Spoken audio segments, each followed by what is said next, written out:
সিলেটের এক সময়ের প্রভাবশালী নেতা এবং বিএনপির তৎকালীন সাংগঠনিক সম্পাদক ইলিয়াস আলীকে পরিকল্পিতভাবে গুম করে তাকে হত্যা করার পর তার লাশ যমুনা নদীতে ফেলে দেওয়া হয়েছিল। এই হত্যাকাণ্ড পরিচালনা করেছিলেন তৎকালীন র্যাব কর্মকর্তা মেজর জেনারেল জিয়াউল আহসান এবং তার নেতৃত্বে একটি কিলিং স্কোয়াড। আরও ভয়াবহ তথ্য হচ্ছে, এই কিলিং স্কোয়াড এর একজন সদস্য একদিনে 11 জন এবং আরেকজন সদস্য একদিনে 13 জনকে খুন করেছিলেন।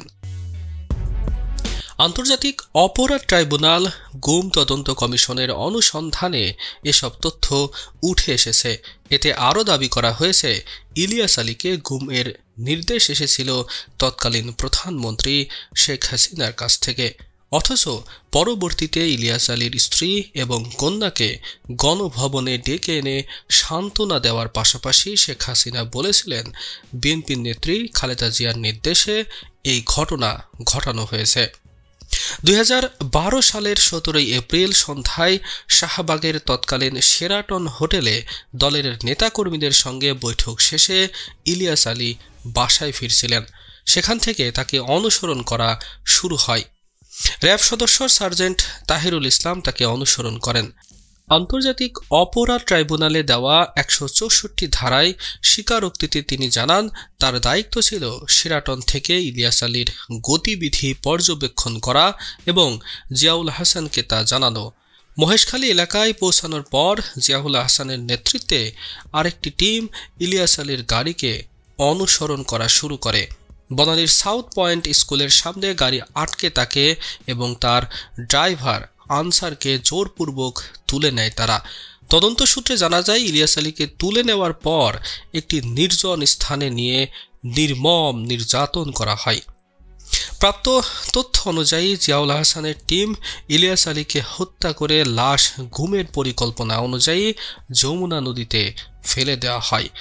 হত্যার পর জিয়াউল হাসান অফিসে ফিরে ঠান্ডা মাথায় বলেন, আজ বড় একটি অপারেশনে সাকসেস পেয়েছি।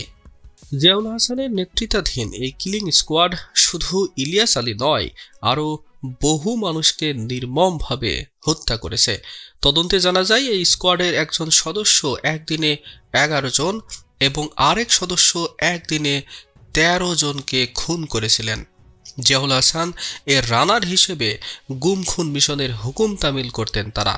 খুনি চক্রের সদস্য হিসেবে চিহ্নিত হওয়ার পর গুম তদন্ত কমিশন এবং আন্তর্জাতিক অপরাধ ট্রাইব্যুনালের তদন্ত টিমের সুপারিশে সেনাবাহিনী এই 2 সদস্যকে ক্লোজ এবং অন্তরীণ করেছে বলে সংশ্লিষ্ট সূত্র নিশ্চিত করেছে। 1999 সালের ভারতের প্রস্তাবিত টিপাইমুখ বাঁধ প্রকল্প সিলেটের পরিবেশ এবং জীবনযাত্রার উপর মারাত্মক প্রভাব ফেলবে বলে আশঙ্কা করা হয়। এ নিয়ে সিলেটের জনগণ তীব্র প্রতিবাদ জানায় এবং বিভিন্ন আন্দোলন গড়ে তোলা হয়। ইলিয়াস আলী এসব আন্দোলনের অন্যতম সংগঠক ছিলেন। সিলেট অঞ্চলে লং মার্চ সহ নানা কর্মসূচির নেতৃত্ব দেন ইলিয়াস আলী। টিপাইমুখ বাঁধ, সীমান্তে আগ্রাসন এবং শেয়ার বাজার কেলেঙ্কারির মতো ইস্যুতে সরকারের বিরুদ্ধে তিনি আপোষহীন অবস্থান নেন। 2011 সালের ডিসেম্বরে ইলিয়াস আলী এক সাক্ষাৎকারে দাবি করেন, টিপাইমুখ বাঁধ বিরোধী আন্দোলনের কারণে তার বিরুদ্ধে ষড়যন্ত্র চলছে। 2012 সালের 17 এপ্রিল নিখোঁজ হওয়ার পর বিএনপি এবং এর সংশ্লিষ্ট নেতারা একাধিকবার অভিযোগ করেন যে ইলিয়াস আলীকে গুমের পেছনে এই আন্দোলন একটি বড় কারণ হতে পারে। বিএনপি মহাসচিব মির্জা ফখরুল ইসলাম আলমগীর এবং রুহুল কবির রিজভী বলেছেন, ইলিয়াস আলীর জনপ্রিয়তা এবং সাহসী নেতৃত্বে ভীত হয়ে সরকার তাকে গুম করেছে। 1980 সালের ছাত্র রাজনীতির মাধ্যমে ইলিয়াস আলীর রাজনৈতিক জীবন শুরু হয়। ঢাকা বিশ্ববিদ্যালয়ে ছাত্রদলের নেতা হিসাবে তিনি বিভিন্ন ছাত্র আন্দোলনের নেতৃত্ব দেন। এরশাদের সামরিক আইনের বিরুদ্ধে ছাত্র আন্দোলনে যোগ দেওয়ায় তাকে গ্রেফতার এবং বিশ্ববিদ্যালয় থেকে বহিষ্কার করা হয়েছিল। বিএনপির কেন্দ্রীয় সাংগঠনিক পদ থেকেও তিনি দলের আন্দোলন, বিক্ষোভ এবং সংগঠনের কার্যক্রমে গুরুত্বপূর্ণ ভূমিকা রেখেছেন। 2001 থেকে 2006 সাল পর্যন্ত সিলেটের 2 আসনে সংসদ সদস্য হিসেবে তিনি দায়িত্ব পালন করেছিলেন।